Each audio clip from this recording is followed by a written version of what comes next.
Siap-siap warga, gagal nyapres, Anies balik ke Pilgub DKI Jakarta.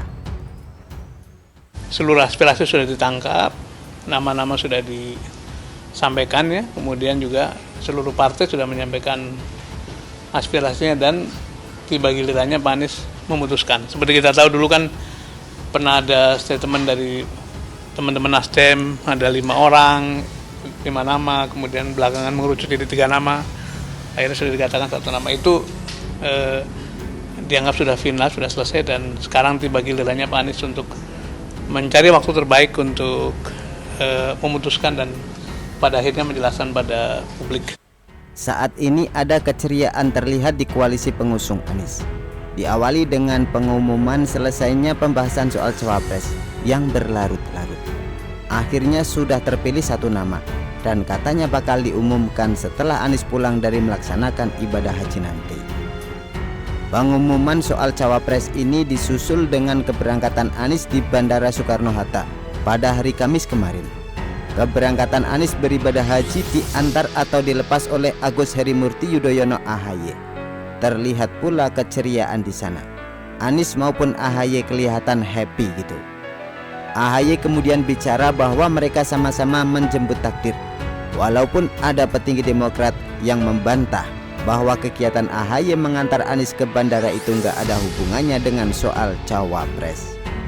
Namun banyak yang melihat, termasuk saya, bahwa kehadiran dan perkataan AHY itu seakan memberikan sinyal bahwa AHY lah yang akhirnya terpilih jadi cawapres Anies.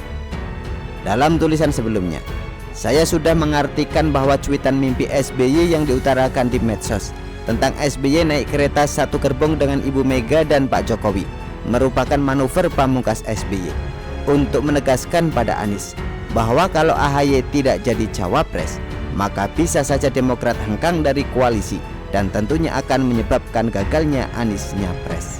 Bisa mencermati Mas Anies Baswedan saat ini bukan yang terunggul.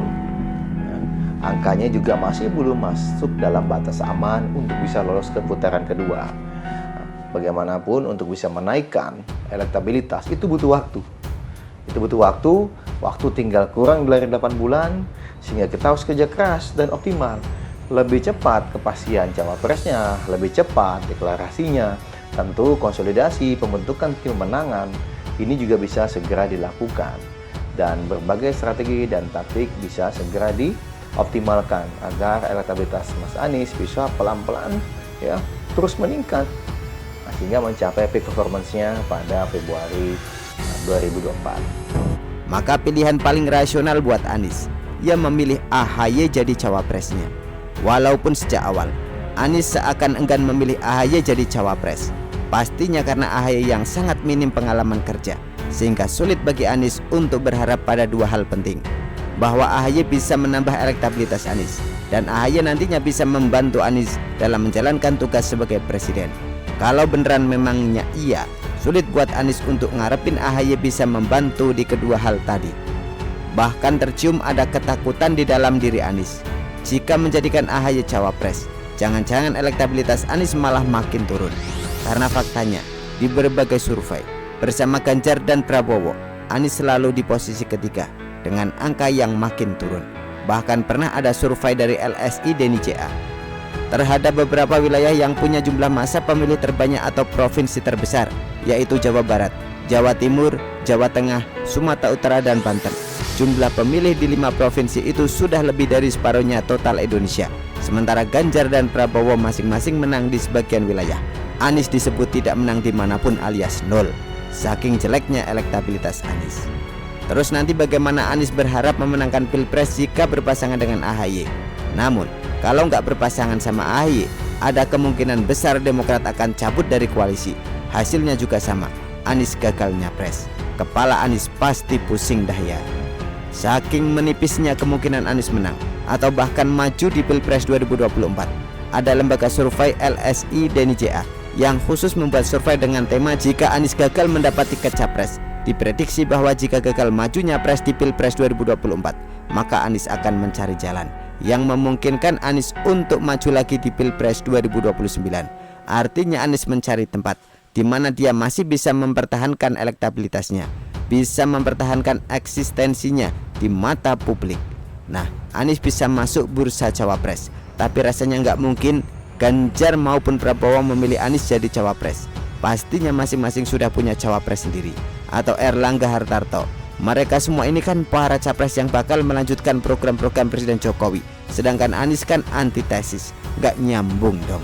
Maka pilihan Anies adalah kembali bertarung di Pilkada DKI 2024 sebagai calon gubernur. Nah, kalau balik ke Pilgub DKI Jakarta, Anies masih punya elektabilitas.